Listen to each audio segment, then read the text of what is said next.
بھی ہو ایک نگاہ کرم اے شفیع الورا خاتم اللہ تعالیٰ نے ارشاد فرمایا کہ ہم نے بس بنی اسرائیل کو سمندر کے پار گزار دیا تو فرعون اور اس کے لشکر نے دشمنی اور سرکشی سے اس کا پیچھا کیا۔ حضرت موسیٰ علیہ السلام جب اپنی قوم کو لے کے اور گئے دریا پر تو اللہ تعالیٰ نے دریا میں راستہ بنا دیا خشکی کا، اور حضرت موسیٰ علیہ السلام اور ان کی قوم خشکی کے راستے سے نکل گئی۔ تو فرعون جو تھا اس نے یہ دیکھا کہ راستہ بنا ہوا ہے خشکی کا، تو اپنی فوج لے کے سارا اس خشکی کے راستے میں اتار دیا کہ میں بھی اس کے پیچھے پیچھے جاؤں۔ جب وہ بیچ دریا میں پہنچا تو اللہ تعالیٰ نے پانی کو حکم دیا کہ سارا سمٹ جائے، تو لہٰذا وہ اور اس کی پوری قوم جو ہے غرق ہونے لگی۔ جب غرق ہونے لگی تو اس وقت فرعون نے جو ہے اللہ سے دعا کی کہ اللہ تعالیٰ میں بنی اسرائیل کے خدا کے اوپر میں ایمان لایا اور میں مسلمان ہو گیا، لیکن اللہ تعالیٰ نے کہا کہ اب تو نے موت کو دیکھ لیا تو اس وقت ایمان لایا، تو اس لیے اللہ تعالیٰ نے کہا لیکن تیری دعا ہم قبول کریں گے، اور وہ اس طرح کہ تیرے مردہ جسم کو ہم باقی رکھیں گے۔ لہذا اس کا مردہ جسم ابھی تک بھی ممی کی صورت میں مصر میں موجود ہے، ہاں ممی بنا کے رکھا ہوا ہے ان لوگوں نے مصر میں فرعون کا۔ تو اللہ تعالیٰ نے اس لیے تاکہ آتے لوگوں کے لیے یہ نشانی ہو جائے۔ پھر اس کے بعد یہ ہے کہ حضرت ابن عباس رضی اللہ تعالیٰ عنہ سے ایک حدیث مروی ہے کہ رسول اللہ صلی اللہ علیہ وسلم نے فرمایا جب اللہ تعالیٰ نے فرعون کو غرق کیا تو اس نے کہا میں اس پر ایمان لایا جس پر بنی اسرائیل ایمان لائے۔ جبرائیل نے کہا اے محمد کاش آپ اس وقت مجھے دیکھتے جب میں سمندر کی کیچڑ اس کے منہ میں ڈال رہا تھا اس خوف سے کہ اس پر رحمت ہو جائے۔ یعنی حضرت جبرائیل امین جو تھے وہ فرعون کے منہ میں کیچڑ ڈال رہے تھے، کیونکہ فرعون نے جب عذاب دیکھ لیا تو اس نے وقتی طور پر عذاب کو ٹالنے کے لیے ایمان کا اظہار کیا۔ اللہ تعالیٰ نے دعا کیوں نہیں قبول کی؟ اس لیے نہیں کی کہ اس نے وقتی طور پر عذاب کو ٹالنے کے لیے ایمان کا اظہار کیا، اور ایمان اس وقت مکمل ہوتا ہے جب توحید کے ساتھ رسالت کا بھی اقرار کرے۔ تو اس نے رسالت کا اقرار نہیں کیا، موسیٰ علیہ السلام کے نبی ہونے کا اقرار نہیں کیا کہ ہاں اللہ تعالیٰ میں تجھ پر ایمان لایا، تیرے نبی موسیٰ پر ایمان لایا۔ تو جب تک کہ موسیٰ علیہ السلام پر ایمان نہیں لایا، نبی پر ایمان جب تک نہ لائے اس وقت تک ایمان مکمل نہیں ہوتا۔ اسی طرح اگر کوئی شخص لا الہ الا اللہ صرف کہے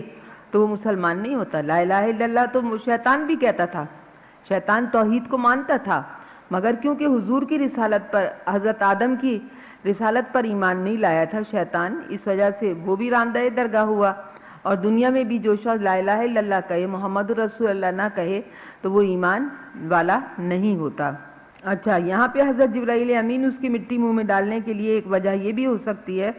کہ اللہ تعالیٰ نے یہ واضح کر دیا کہ اب تو راندہ درگاہ ہو چکا، اب تیرا ایمان لانا مقبول نہیں ہے، اور تجھے اے فرعون تیرے جسم کو ہم نے بچا لیا تاکہ تو لوگوں کے لیے عبرت بن جائے۔ یعنی وہ فرعون جو خدائی کا دعویٰ کرتا تھا آج مردہ پڑا ہوا ہے، اور کوئی بھی مطلب کسی بھی بادشاہ نے اس کے جسم کو چھیڑنے کی کوشش نہیں کی کہ اس کے جسم کو ضائع کر دیتا، اللہ نے قائم رکھا ہوا ہے اس کے جسم کو ایسے کا ایسے ہی۔ یہ قرآن مجید کی صداقت اور محمد صلی اللہ علیہ وسلم کی نبوت کی حقانیت کی بہت بڑی دلیل ہے۔ اگر قرآن نہ بتاتا تو لوگوں کو کیسے معلوم ہوتا کہ فرعون کی لاش جو ہے رکھی ہوئی ہے اور فرعون ڈوبا نہیں ہے، بلکہ اللہ تعالیٰ نے اس کے جسم کو محفوظ رکھا ہے۔ تو یہ قرآن کی صداقت کی دلیل ہے، قرآن کی سچائی کی دلیل ہے کہ دیکھو جسم موجود ہے، قرآن کبھی جھوٹ نہیں بولتا، قرآن ہمیشہ سچ بات کہتا ہے۔ آگے اللہ تعالیٰ ارشاد فرماتا ہے وَلَقَدْ بَوَّأْنَا بَنِي إِسْرَائِيلَ مُبَوَّعَ صِدْقٍ وَرَزَقْنَاهُم مِّنَ الطَّيِّبَاتِ فَمَا اخْتَلَفُوا حَتَّىٰ جَاءَهُمُ الْعِلْمُ إِنَّ رَبَّكَ يَقْضِي بَيْنَهُمْ يَوْمَ الْقِيَامَةِ فِيمَا كَانُوا فِيهِ يَخْتَلِفُونَ فَإِن كُنتَ فِي شَكٍّ مِّمَّا أَنزَلْنَا إِلَيْكَ فَاسْأَلِ الَّذِينَ يَقْرَؤُونَ الْكِتَابَ مِن قَبْلِكَ لَقَدْ جَاءَكَ الْحَقُّ مِن رَّبِّكَ فَلَا تَكُونَنَّ مِنَ الْمُمْتَرِينَ وَلَا تَكُونَنَّ مِنَ الَّذِينَ كَذَّبُوا بِآيَاتِ اللَّهِ فَتَكُونَ مِنَ الْخَاسِرِينَ إِنَّ الَّذِينَ حَقَّتْ عَلَيْهِمْ كَلِمَةُ رَبِّكَ لَا يُؤْمِنُونَ وَلَوْ جَاءَتْهُمْ كُلُّ آيَةٍ حَتَّىٰ يَرَوْا الْعَذَابَ الْأَلِيمَ فَلَوْلَا كَانَتْ قَرْيَةٌ آمَنَتْ فَنَفَعَهَا إِيمَانُهَا إِلَّا قَوْمَ يُونُسَ لَمَّا آمَنُوا كَشَفْنَا عَنْهُمْ عَذَابَ الْخِزْيِ فِي الْحَيَاةِ الدُّنْيَا وَمَتَّعْنَاهُمْ إِلَىٰ حِينٍ وَلَوْ شَاءَ رَبُّكَ لَآمَنَ من فی الارض کلہم جمیعا افانت تکرہ الناس حتی یکونوا مومنین وما کان لنفس ان تؤمن الا باذن اللہ ویجعل الرجس علی الذین لا یعقلون قل انظروا ماذا فی السماوات والارض وما تغنی الآیات ونذر عن قوم لا یؤمنون فهل ينتظرون الا مثل ایام الذین خلوا من قبلهم قل فانتظروا انی معکم من المنتظرین ثم ننجی رسلنا والذین آمنوا كذلک حقا علینا ننجی المؤمنین قل یا ایہا الناس ان کنتم فی شک من دینی فلا اعبد الذین تعبدون من دون اللہ ولکن اعبد اللہ الذی یتوفاکم وامرت ان اکون من المؤمنین وان اقم وجہک للدین حنیفا ولا تکونن من المشرکین ولا تدعو من دون اللہ ما لا ينفعک ولا یضرک فإن فعلت فإنک اذا من الظالمین۔ اس کا لفظی ترجمہ یہ ہے، اور بے شک ہم نے بنی اسرائیل کو رہنے کے لیے عمدہ جگہ دی حتیٰ کہ ان کے پاس بذریعہ توریت علم آ گیا۔ بے شک آپ کا رب قیامت کے دن اس چیز میں فیصلہ فرمائے گا جس میں یہ اختلاف کرتے ہیں۔ پس اے مخاطب، اگر تم اس چیز کے متعلق شک میں ہو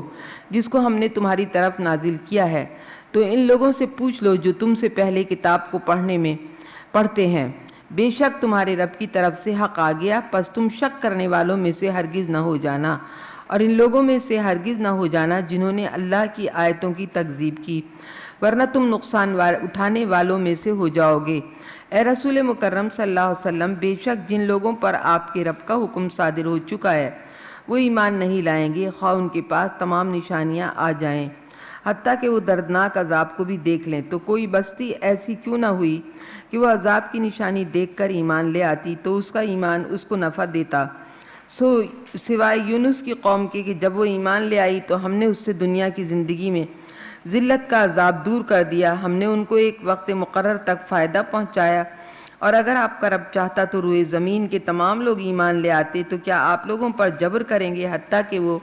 ایمان لے آئیں؟ اور کسی شخص کے لیے یہ ممکن نہیں ہے کہ وہ اللہ کی اجازت کے بغیر ایمان لے آئے، اور جو لوگ بے عقل ہیں ان پر وہ کفر کی نجاست ڈال دیتا ہے۔ آپ کہیے، تم غور سے دیکھو آسمانوں اور زمینوں میں اس کی وحدت کی کیسی نشانیاں ہیں، اور یہ نشانیاں اور ڈرانے والے ان لوگوں کو کوئی فائدہ نہیں پہنچا سکتے جو ضد اور عناد سے ایمان نہیں لاتے۔ پس یہ لوگ صرف اسی طرح کے ایام کا انتظار کر رہے ہیں جیسے عذاب کے ایام ان سے پہلی قوموں پر گزر چکے ہیں۔ آپ کہیے کہ تم بھی انتظار کرو، میں بھی انتظار کرنے والوں میں سے ہوں۔ پس ہم عذاب آنے پر اپنے رسولوں کو اور ایمان لانے والوں کو عذاب سے بچاتے رہے ہیں۔ اسی طرح اللہ کی سنت جاریہ ہے، مومنوں کو نجات دینا ہمارے ذمہ کرم پر ہے۔ آپ کہیے، اے لوگوں، اگر تم میرے دین کے متعلق کسی شک میں ہو تو میں اس کی عبادت نہیں کرتا جس کی تم اللہ کے سوا عبادت کرتے ہو، لیکن میں اللہ کی عبادت کرتا ہوں جو تمہاری روحیں قبض کرتا ہے، اور مجھے یہ حکم دیا گیا ہے کہ میں مومنوں میں سے رہوں، اور آپ اپنا چہرہ دین کے لیے قائم رکھیں، باطل سے منہ موڑتے ہوئے مشرکین میں سے ہرگز نہ ہو جائیں، اور اللہ کے سوا کسی کی عبادت نہ کریں جو آپ کو نہ نفع پہنچا سکے نہ نقصان پہنچا سکے۔ اگر بالفرض آپ نے ایسا کیا تو آپ ظالموں میں سے ہو جائیں گے۔ یہاں اللہ تبارک و تعالیٰ کا یہ ارشاد ہے کہ بے شک ہم نے بنی اسرائیل کو رہنے کے لیے تو عمدہ جگہ دے دی، پاکیزہ رزق بھی دیا، سو انہوں نے اختلاف نہ کیا حتیٰ کہ ان کے پاس توریت کا علم بھی آ گیا۔ اللہ تبارک و تعالیٰ جو ہے قیامت کے دن اس چیز میں فیصلہ فرما دے گا جس میں اختلاف کرتے تھے۔ یہاں پہ اللہ تعالیٰ نے جو یہ کہا ہے کہ شک کی نسبت جو ہے نا کہ آپ شک مت کیجئے، تو یہ شک جو ہے یہ لوگوں کے لیے کہا گیا ہے کہ اے لوگوں تم شک مت کرو اس پر جو ایمان جو کہ کتاب لے کر آئے نبی صلی اللہ علیہ وسلم، اس کے اوپر تم شک مت کرو، حق آ گیا تمہارے پاس، اور شک کرنے والوں میں سے ہرگز مت ہو جانا۔ اللہ کی آیتوں کی تکذیب جن لوگوں نے کی تو اگر تم بھی جھٹلاؤ گے تو یا شک میں پڑ جاؤ گے تو نقصان اٹھانے والے ہو جاؤ گے۔ تو اللہ تبارک و تعالیٰ فرماتا ہے اس کا حکم آ چکا، وہ ایمان نہیں لائیں گے، یعنی یہ جو کافر لوگ ہیں ان کے دل اتنے سخت ہو گئے ہیں کہ یہ ایمان نہیں لائیں گے اور یہ دردناک عذاب کو دیکھ لیں گے۔ یہاں پہ اللہ تبارک و تعالیٰ نے جو ارشاد فرمایا ہے نا کہ شک میں مت مبتلا ہونا، تو اس کا جو ترجمہ کیا ہے اعلیٰ حضرت نے سب سے اچھا کیا ہے کہ اے سننے والے، اگر تجھے کچھ شبہ ہو اس میں جو ہم نے تیری طرف اتارا، یعنی یہ جو شک ڈالنے والی بات ہے نا، یہ حضور کے لیے نہیں کہی گئی کہ آپ کو شک نہیں ہونا چاہیے قرآن میں، بلکہ یہ کہی گئی ہے لوگوں کے لیے کہ اے سننے والے لوگوں، اگر تمہیں کچھ شبہ ہو کہ ہم نے تمہاری طرف جو اتارا قرآن، تو ان سے پوچھ کے دیکھو جو تجھ سے پہلے کتاب پڑھنے والے ہیں، ان لوگوں سے مطلب پوچھ کے دیکھو جو تم سے پہلے یعنی توریت، انجیل اور زبور کو پڑھ چکے ہیں۔ اب آگے جو ہے اللہ تبارک و تعالیٰ نے حضرت یونس علیہ السلام کا واقعہ بیان کیا ہے۔ حضرت یونس علیہ السلام کا واقعہ بیان کرتے ہوئے اللہ تعالیٰ نے یہ فرمایا کہ تو کوئی بستی ایسی کیوں نہ ہوئی کہ وہ عذاب کی نشانی دیکھ کر ایمان لے آتی تو اس کا ایمان اور اس کو نفع دیتا۔ سو یونس کی قوم کے جب وہ ایمان لے آئی تو ہم نے اس دنیا کی زندگی سے ان کا ذلت کا عذاب دور کر دیا اور ہم نے ان کو ایک وقت تک مقرر تک فائدہ پہنچایا۔ تو حضرت یونس علیہ السلام جو تھے یہ حضرت ابراہیم علیہ السلام کے نواسے تھے، حضرت ابراہیم علیہ السلام کے نواسے ہیں اور شام کے رہنے والے تھے۔ یہ بچپن میں فوت ہو گئے تھے، ایک قول ہے ایک قول یہ ہے کہ حضرت یونس جو تھے بچپن میں فوت ہو گئے تھے، تو ان کی والدہ نے حضرت الیاس سے جو اللہ کے نبی تھے ان سے سوال کیا اور کہا کہ آپ اللہ سے دعا کریں میرا بیٹا زندہ ہو جائے۔ تو حضرت الیاس نے ان کے لیے دعا کی اور حضرت یونس دوبارہ زندہ ہو گئے، حضرت یونس علیہ السلام دوبارہ زندہ ہو گئے۔ حضرت یونس کے علاوہ کوئی اولاد ان کی نہیں تھی، اور 40 سال کی عمر جب ہوئی تو حضرت یونس علیہ السلام کو نبوت ملی۔ وہ بنی اسرائیل کے بہت عبادت گزاروں میں سے تھے۔ اللہ تعالیٰ نے ان کو تبلیغ دین کے لیے نینوا کی طرف بھیجا، نینوا جو دریائے دجلہ کے مشرقی کنارے پر ہے، آج کل وہاں پہ شہر جو ہے موصل ہے، موصل۔ حضرت یونس علیہ السلام غصے کے بہت تیز تھے۔ حضرت ابن عباس فرماتے ہیں کہ جب حضرت یونس علیہ السلام ان لوگوں کے ایمان لانے سے مایوس ہو گئے تو انہوں نے اپنے رب سے اپنی قوم کو ہلاک کرنے کی بد دعا دی۔ حضرت یونس علیہ السلام جب اپنی قوم سے مایوس ہوئے تو اپنی قوم کے لیے بد دعا کی اور ان لوگوں کو خبر دی کہ 3 دن بعد ان پہ عذاب آ جائے گا، اور اپنی بیوی اور بچوں کو لے کے وہاں سے چلے گئے۔ جب ان کی قوم کو یقین ہو گیا کہ عذاب آنے والا ہے تو وہ پھر پریشان ہو گئے اور انہوں نے کہا کہ حضرت یونس علیہ السلام سچ کہہ رہے تھے اور وہ یقیناً وہ اللہ کے نبی ہیں۔ تو ان سب نے توبہ کر لی، انہوں نے سب نے مل کے توبہ کی اور ان کے تمام مرد اور عورتیں مویشیوں کو لے کے نکلے۔ انہوں نے ٹاٹ کے کپڑے پہنے ہوئے تھے، اپنے سروں پہ راکھ ڈالی ہوئی تھی اور اپنے پیروں میں کانٹے بچھائے ہوئے تھے اور رو رو کر گڑ گڑا کر اللہ تعالیٰ سے توبہ کر رہے تھے، اور اللہ تعالیٰ نے ان کی دلوں کی سچائی دیکھ کے ان کی توبہ قبول کر لی اور عذاب کو ٹال دیا۔ تو حضرت یونس علیہ السلام کو پھر اس کے بعد شیطان نے آ کے بہکایا کہ اگر اب آپ اپنی قوم کے پاس گئے تو وہ آپ کی تکذیب کریں گے اور کہیں گے آپ نے جس عذاب کا کہا تھا وہ ہمارے اوپر نہیں آیا، تو اس لیے آپ ایک کشتی میں سوار ہو گئے۔ وہ کشتی جو تھی بیچ دریا میں جا کے چکر کاٹنے لگی۔ کشتی والوں نے آپس میں کہا کہ اس کا کیا سبب ہے؟ حضرت یونس نے فرمایا مجھے معلوم ہے، ایک بندہ اپنے رب سے بھاگ کر یہاں آیا ہے، ایک بندہ اپنے رب سے بھاگ کر یہاں آ گیا ہے، اس وجہ سے یہ کشتی جو ہے یہ چل نہیں رہی ہے، تو اگر تم اس بندے کو اٹھا کے دریا میں ڈال دو تو کشتی چلنے لگے گی۔ چنانچہ حضرت یونس علیہ السلام کو دریا میں ڈال دیا، اللہ تعالیٰ نے ایک مچھلی کو حکم دیا، وہ آپ کو نگل گئی۔ حضرت یونس علیہ السلام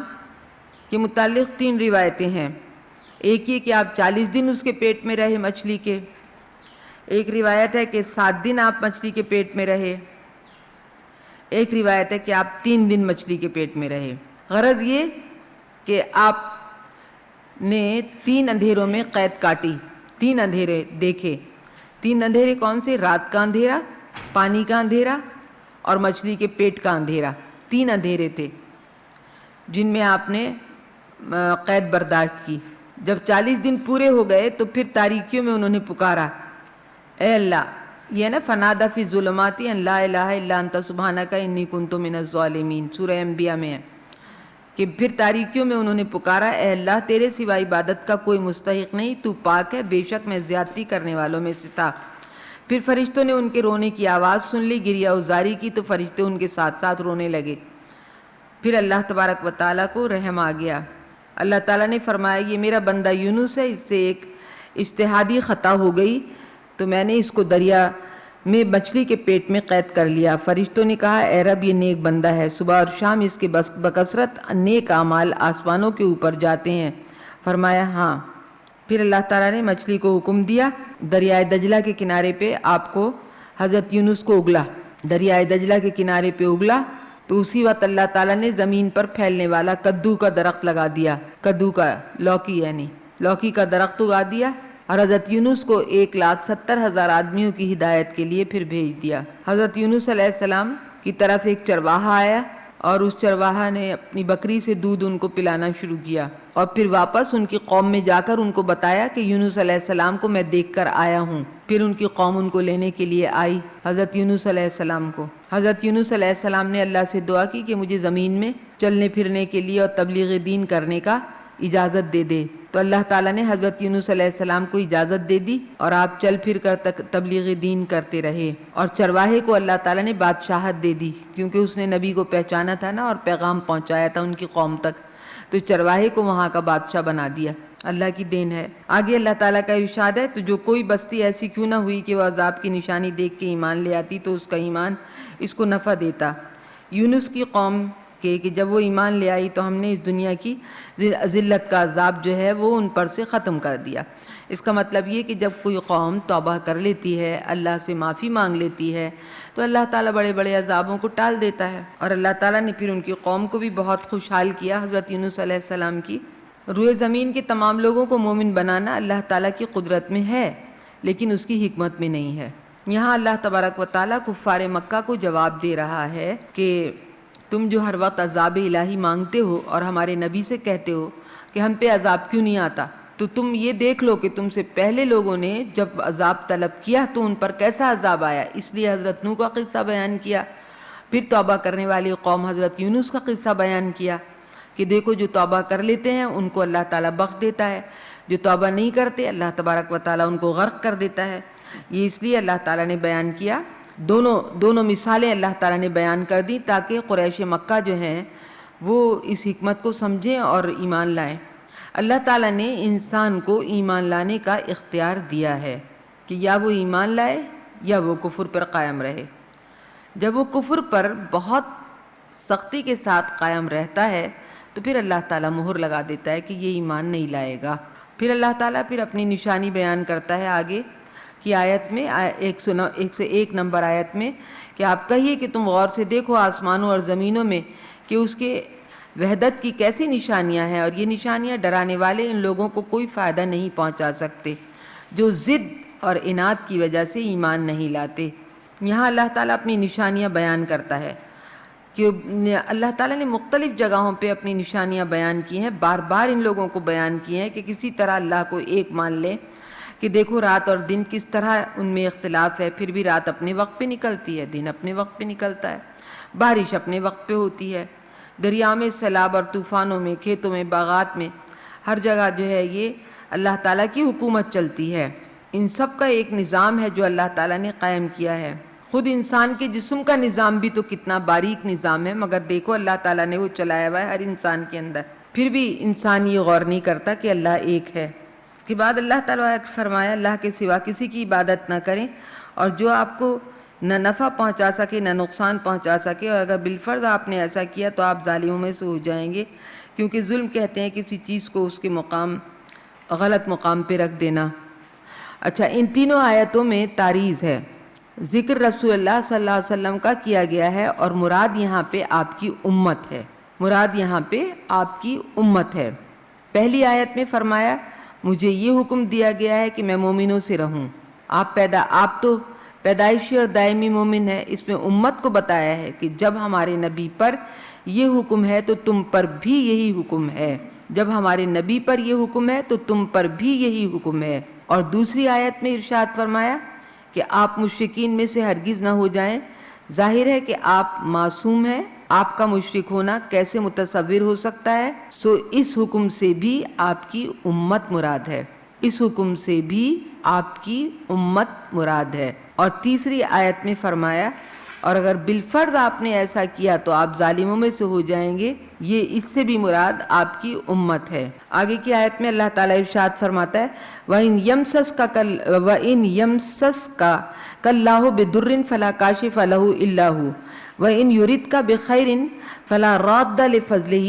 يُصِيبُ بِهِ مَن يَشَاءُ مِنْ عِبَادِهِ وَهُوَ الْغَفُورُ الرَّحِيمُ قل یا ایھا الناس قد جاءکم الحق من ربکم فمن اہتدی فانما یہتدی لنفسہ ومن ضل فانما یضل علیہا وما انا علیکم بوکیل واتبع ما یوحی الیک واصبر حتی یحکم اللہ وہو خیر الحاکمین۔ لفظی ترجمہ یہ ہے، اور اگر اللہ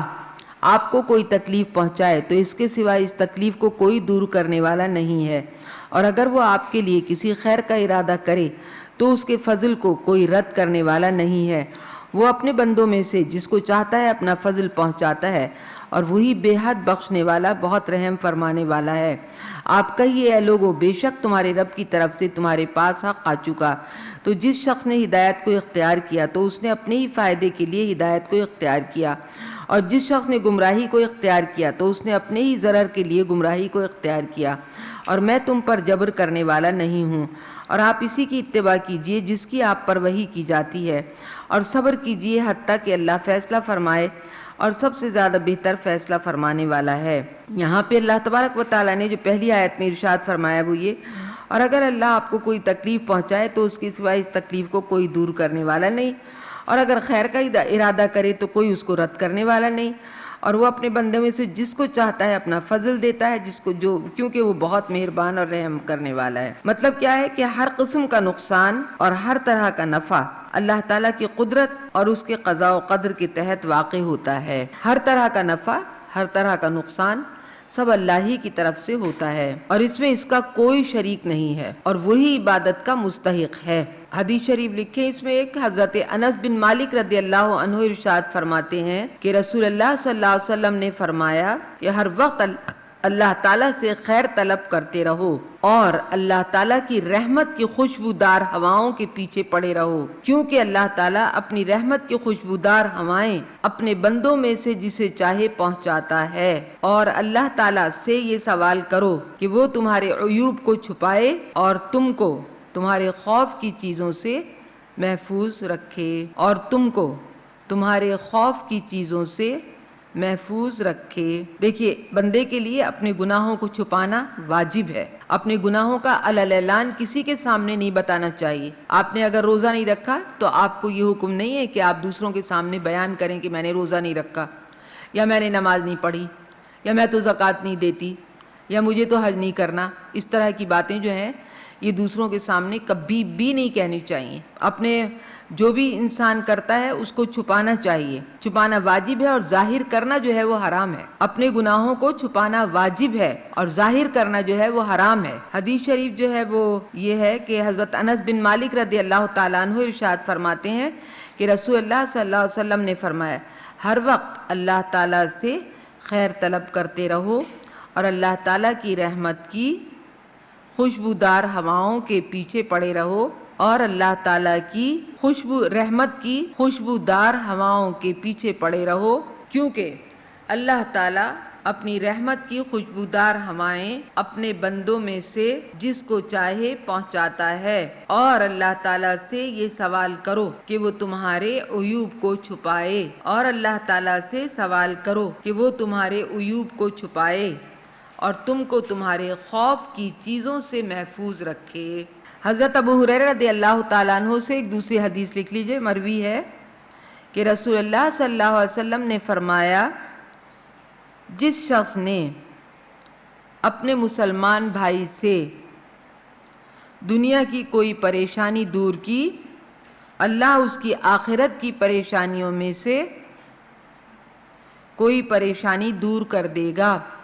اللہ اس کی آخرت کی پریشانیوں میں سے کوئی پریشانی دور کرے گا۔ جو شخص کسی مسلمان کا پردہ رکھتا ہے، جو شخص کسی مسلمان کا پردہ رکھتا ہے، اس کا دنیا اور آخرت میں اللہ پردہ رکھتا ہے، اور اللہ تعالیٰ بندے کی اس وقت تک مدد کرتا رہتا ہے جب تک وہ، اور اللہ تعالیٰ بندے کی اس وقت تک مدد کرتا رہتا ہے جب تک وہ اپنے بھائی کی مدد میں لگا رہتا ہے، جب تک وہ اپنے بھائی کی مدد میں لگا رہتا ہے۔ یہ ترمذی شریف کی حدیث ہے۔ حضرت ابو ذر رضی اللہ تعالیٰ عنہ ارشاد فرماتے ہیں، حضرت ابو ذر رضی اللہ تعالیٰ عنہ ارشاد فرماتے ہیں میں 4 سچی قسمیں کھاتا ہوں، میں 4 سچی قسمیں کھاتا ہوں، اور اگر میں 5ویں قسم کھاؤں تو وہ بھی سچی ہے۔ بندہ خواہ کتنا بڑا گناہ کیوں نہ کرے، بندہ جب خواہ کتنا بڑا گناہ کیوں نہ کرے، جب وہ توبہ کرے گا تو اللہ تعالیٰ اس کی توبہ قبول فرما لے گا۔ اور جو شخص اللہ تعالیٰ کی ملاقات سے محبت رکھے گا، اور جو شخص اللہ تعالیٰ کی ملاقات سے محبت رکھے گا، اللہ تعالیٰ اس کے ساتھ ملاقات سے محبت رکھے گا۔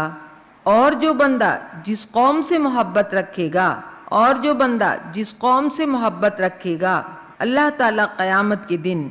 اس بندے کو اسی قوم کے ساتھ رکھے گا، اللہ تعالیٰ قیامت کے دن اس بندے کو اسی قوم کے ساتھ رکھے گا۔ اور اگر میں 5ویں قسم کھا کر کہوں تو میں اس میں سچا ہوں گا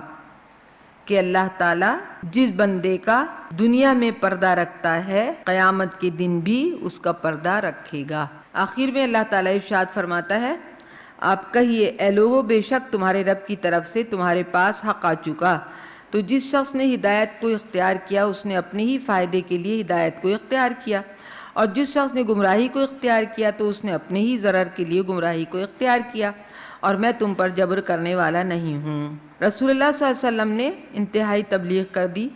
اللہ تعالیٰ نے اس صورت میں توحید، رسالت اور قیامت پر دلائل قائم کیے ہیں۔ اللہ تعالیٰ نے اس صورت میں توحید، رسالت اور قیامت پر دلائل قائم کیے ہیں اور منکرین کے شبہات کا ازالہ فرمایا ہے، اور رسول اللہ صلی اللہ علیہ وسلم سے فرمایا کہ آپ کہہ دیجئے